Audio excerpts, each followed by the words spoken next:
बिस्मिल्लाहिर्रहमानिर्रहीम जी, अस्सलाम वालेकुम। दिस इज़ राना तजम्मुल और आप देख रहे हैं लर्निंग पॉइंट चैनल। आज के लेक्चर में हम फ़ीचर सिलेक्शंस को डिस्कस करेंगे कि बेसिकली हमारे पास फ़ीचर सिलेक्शन क्या होता है, वाई फ़ीचर सिलेक्शन, एग्जांपल्स देखेंगे फ़ीचर सिलेक्शन की, बेनिफिट ऑफ फ़ीचर सिलेक्शन और मेथड्स को डिस्कस करेंगे हम फ़ीचर सिलेक्शंस के, और एप्लीकेशन को डिस्कस करेंगे। चलें जी, हम स्टार्ट करते हैं। What is feature selection.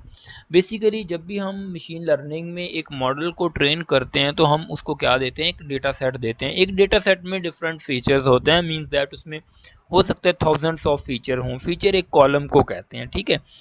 तो अब हमारे पास जब हम मॉडल ट्रेन कर रहे हैं, मॉडल को डेटा सेट दे रहे हैं, आया कि हमारे पास जितनी भी फीचर एक डेटा सेट में है क्या वो यूज़फुल हैं। ऐसा नहीं हो सकता कि सारी फीचर्स यूज़फुल हों। हो सकता है कुछ फीचर उसमें यूज़फुल ना हो, ठीक है। तो हमने उसमें से यूज़फुल जो फीचर्स हैं उनको सेलेक्ट करना है, ठीक है, ताकि हम एक्यूरेट जो मॉडल को ट्रेन कर सकें, ताकि वो हाई परफॉर्मेंस हो, सॉरी, उसकी जो आउटपुट है वो बेहतर हो, यानी कि जो आउटपुट है वो हमें एक्यूरेट आउटपुट दे रहा हो, या जो टारगेट है उसके क्लोज ज़्यादा हो, तो उस फीचर्स को हम सेलेक्ट करते हैं। बेसिकली उन फीचर्स को सेलेक्ट करने के प्रोसेस को ही हम बेसिकली फीचर सिलेक्शन कहते हैं, ठीक है। तो आई होप आपको फीचर सिलेक्शन का आइडिया हुआ होगा कि हमारे पास जो डेटा सेट होता है उसमें से हमने जो हमारे टारगेट को या आउटपुट को अचीव करने के लिए जो जो फीचर की नीड होती है उनको सेलेक्ट करने को बेसिकली फीचर सिलेक्शन कहते हैं। हम फीचर सिलेक्शन क्यों करते हैं? क्योंकि हमारे पास whatever goes in comes out. जैसे कि मैंने कहा, मशीन लर्निंग में हम मॉडल को ट्रेन करते हैं, मॉडल के अंदर जो हम इनपुट देंगे वही हमारे पास आउटपुट आएगी। इट मीन अगर गार्बेज इनपुट होगी, मीन्स दैट नॉइसी डेटा होगा, तो डेफिनेटली जो आउटपुट होगी वो भी गार्बेज होगी। मीन्स दैट वो एक्यूरेसी को अचीव नहीं कर रही होगी, टारगेट के साथ मीट नहीं कर रही होगी, उसमें बहुत ज़्यादा डिफरेंस होगा। तो फीचर सिलेक्शन क्यों करते हैं? ताकि हमारे पास एक्यूरेट आउटपुट हमारी आ सके, हम अकॉर्डिंगली फीचर्स को सेलेक्ट कर सकें जो कि हमारी आउटपुट जनरेट करने में हमारी हेल्प करें।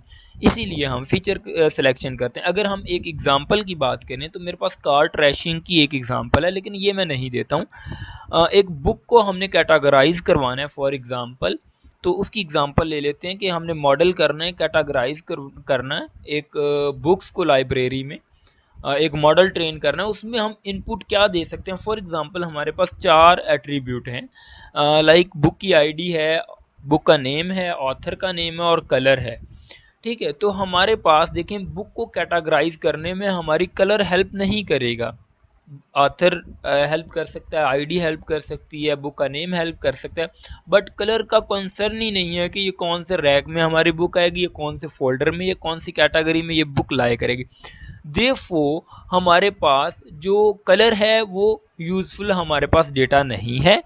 जो बुक की आईडी है, बुक का नेम है, बुक का ऑथर है या ऑथर नेम है, इसको हम क्या कहेंगे? Useful data. इसी तरह हम अकॉर्डिंग टू प्रॉब्लम अपने यूज़फुल फीचर्स को सेलेक्ट जो कर लेते हैं उसी को फीचर सिलेक्शन कहते हैं। तो अब हम बेनिफिट की तरफ मूव करते हैं कि फीचर सिलेक्शन के बेनिफिट क्या होते हैं। बेसिकली फीचर सिलेक्शन के बेनिफिट में आता है कि ये हमारे पास रिड्यूस करता है ओवरफिटिंग को। आई होप आपको ओवरफिटिंग का आइडिया होगा। ओवरफिटिंग को ये हमारे पास रिड्यूस करता है क्योंकि लेस हमारे पास रिडंडेंट डाटा होगा, तो हमारे पास जो ओवरफिटिंग है ये रिड्यूस हो जाएगी। Improve accuracy.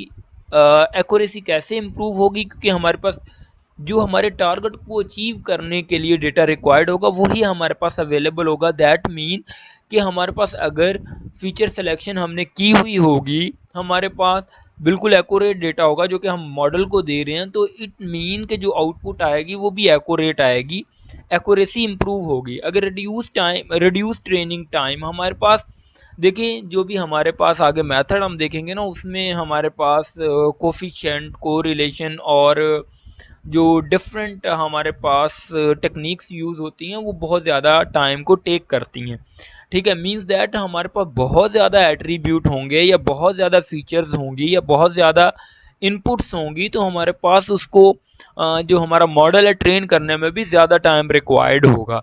तो इसलिए अगर हमारे पास सेलेक्टिव फीचर्स होंगी, कम फीचर्स होंगी जो कि हमें रिक्वायर्ड होंगी, तो हमारे पास जो ट्रेनिंग टाइम वो भी रिड्यूस हो जाएगा, क्योंकि एल्गोरिदम में हमारे पास डिफरेंट कम्बिनेशंस को यूज़ किया जाता है, सबसेट को यूज़ किया जाता है। सेट प्रॉब्लम आई होप आपने एल्गोरिदम में पढ़ी होगी, उनको यूज़ किया जाता है हमारे पास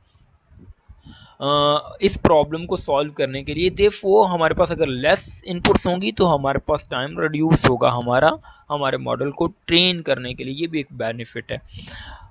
फीचर सिलेक्शन मेथड की अगर हम बात करते हैं तो बेसिकली हमारे पास मशीन लर्निंग की अगर जनरली देखी जाए तो 2 टाइप्स होती हैं। वैसे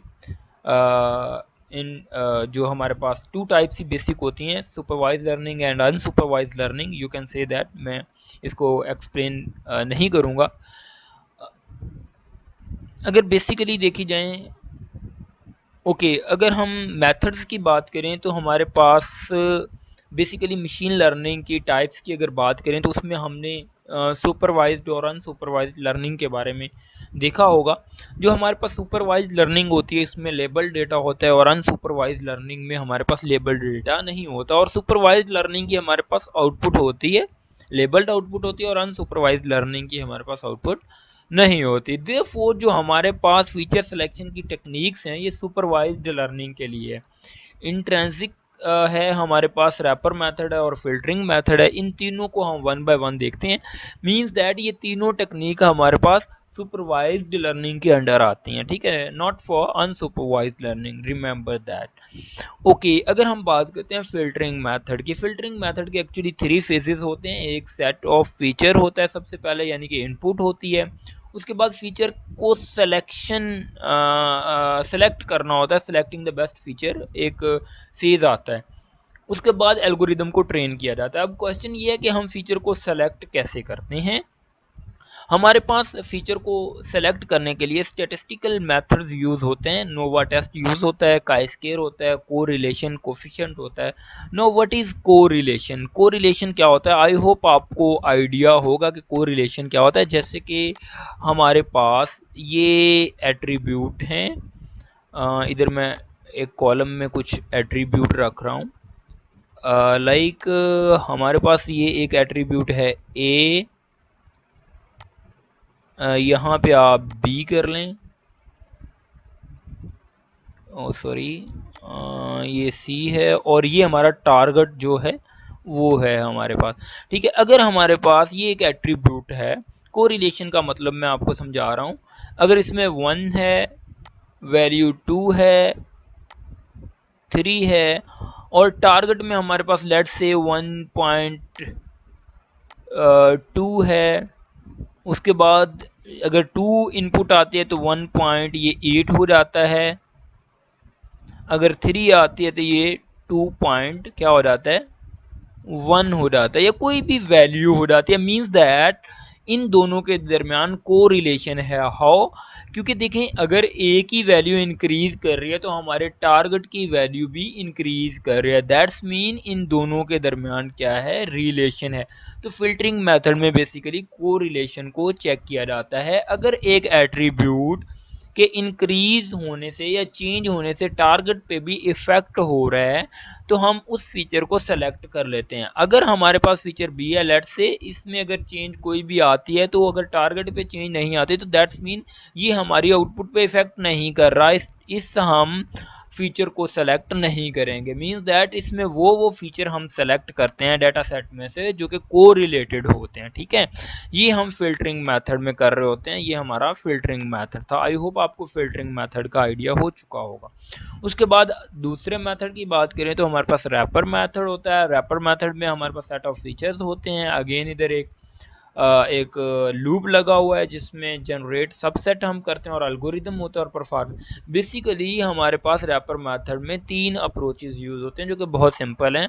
हमारे पास फॉरवर्ड सिलेक्शन होता है, बैकवर्ड एलिमिनेशन होती है, और हमारे पास रिकर्सिव फीचर एलिमिनेशन होते हैं। तो अब हमारे पास हम इन तीनों को देख लेते हैं कि हमारे पास फॉरवर्ड अप्रोच कौन सी होती है, बैकवर्ड अप्रोच कौन सी, बैकवर्ड एलिमिनेशन कौन सी होती है, और हमारे पास रिकर्सिव फीचर हमारे पास एलिमिनेशन क्या होती है। ए, बी, और ये हमारे पास सी है, और ये हमारे पास टारगेट है।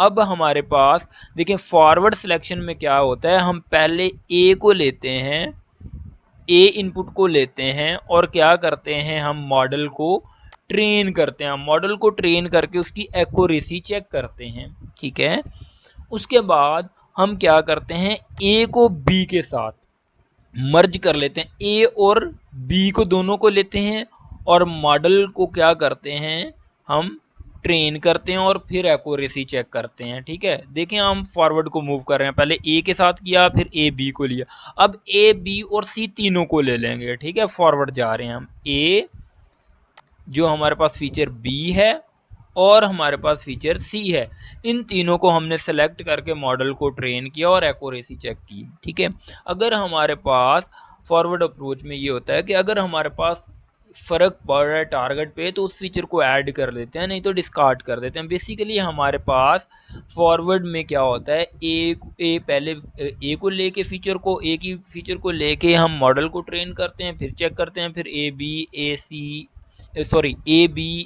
सी डी सिंपली एक एक फीचर को साथ में ऐड कर रहे हैं, मीन्स दैट फॉरवर्ड में मूव कर रहे हैं। अगर हम बात करें बैकवर्ड एलिमिनेशन की तो हम इसमें क्या करते हैं, ए बी उसके बाद सी, ये तीन ही हमारे पास फीचर है ना, मीन्स दैट इधर अगर 100 फीचर होती ना तो उन सब को हम लिख लेते, इन सब को लेके हम क्या करते हैं, इधर इकट्ठी लेते हैं सब फीचर्स को और मॉडल को ट्रेन करते हैं, मॉडल को ट्रेन करने के बाद टारगेट के साथ मैच करते हैं। उसके बाद क्या होता है, इसमें बेसिकली हमारे पास एक दफ़ा सारे हम एट्रीब्यूट को लेके मॉडल को ट्रेन करके एक्यूरेसी चेक करते हैं, उसके बाद हम क्या करते हैं, यहाँ पे स्टैटिस्टिकल टूल को यूज़ करते हैं या हम मेथड यूज़ करते हैं जिसको हम काई स्केयर कहते हैं। ठीक है, CHI यहाँ पे लिखने में मुझे प्रॉब्लम हो रहा है, काई स्केयर कहते हैं, काई स्केयर मेथड को यूज़ करते हैं। काई स्केयर मेथड एक्चुअली क्या कर रहा होता है, बेसिकली जितने भी एट्रीब्यूट होते हैं हमारे पास डेटा सेट में उसकी पी वैल्यू को कैलकुलेट कर लेता है। कौन सी वैल्यू को, पी वैल्यू को। ठीक है, पी वैल्यू को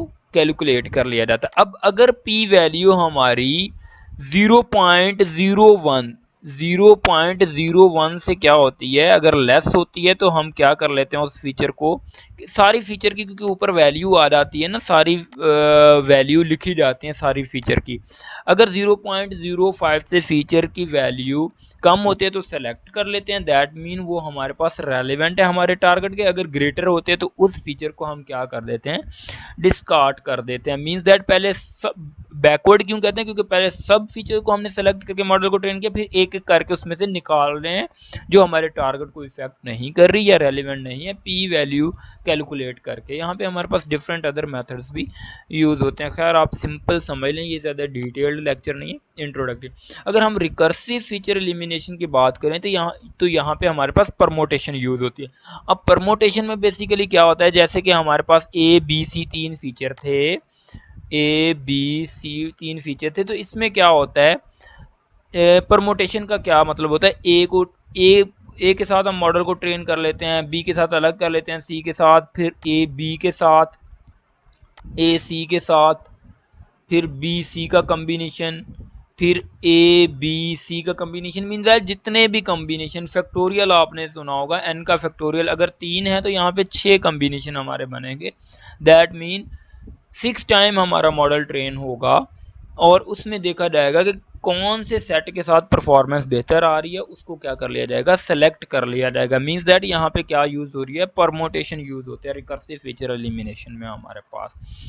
ठीक है, तो सबसेट मतलब कि हम बना लेते हैं और उसके साथ मॉडल को ट्रेन करते हैं, और सबसेट आपको पता है कितना ह्यूज टाइम लेते हैं। बेसिकली ये तीनों जो अप्रोचेज हैं, फॉरवर्ड, बैकवर्ड और रिकर्सिव एलिमिनेशन, ये जब हमारे पास शॉर्ट डेटा सेट होगा उसके लिए यूजफुल होंगे। वाई, बिकॉज हमारे पास जो भी टेक्निक है ये सबसेट पे वर्क कर रही हैं। आप देखें तो ये कितना प्रोसेस डिफिकल्ट है, अगर 100 का आप सबसेट बनाना शुरू कर दें तो इट में टेक टू मच टाइम। तो हम इसको तब यूज़ करते हैं जब हमारे पास डेटा सेट स्मॉल होता है। ठीक है, उसके बाद अगर हम बात करें एप्लीकेशन की तरफ तो हमारे पास देखें डेटा सेट में न्यूमेरिक वैल्यू भी हो सकती हैं और कैटेगोरिकल भी हो सकती हैं।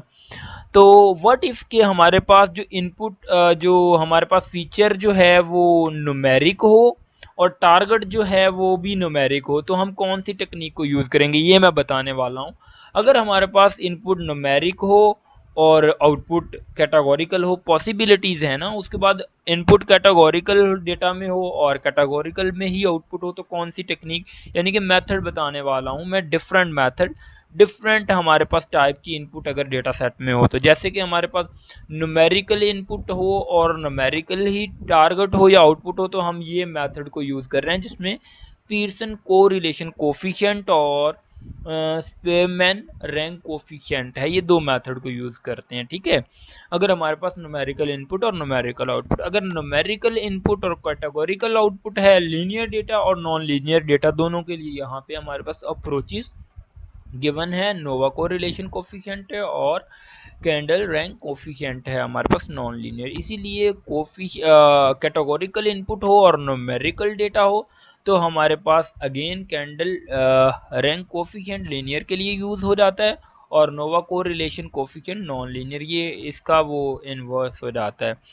तो सिमिलरली हमारे पास, क्योंकि इधर हमारे पास न्यूमेरिकल एंड कैटेगोरिकल है, ये कैटेगोरिकल और न्यूमेरिकल है। सिमिलरली कैटेगोरिकल और कैटेगोरिकल हो तो यहाँ पे हम कॉन्टीजेंसी टेबल यूज़ करते हैं, काई-स्क्वायर टेस्ट, और हमारे पास म्यूचुअल इन्फॉर्मेशन होती है। आई होप आपको कॉन्टीजेंसी टेबल का आइडिया होगा, जो कि स्टैट के बिहाइंड पे आपने देखा होगा, जी स्कोर वगैरह वगैरह।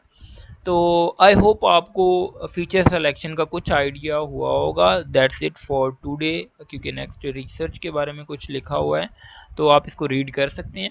That's it for today lecture. अगर आपको कोई समझ आई है इस लेक्चर से, अगर आपको इजी लगा है तो काइंडली कमेंट करें ताकि मैं मशीन लर्निंग की एक प्रॉपर सीरीज़ को स्टार्ट कर सकूं, और इस चैनल को सब्सक्राइब भी कर दें रिटर्न के, अगर आपको कोई बेनिफिट हुआ है तो।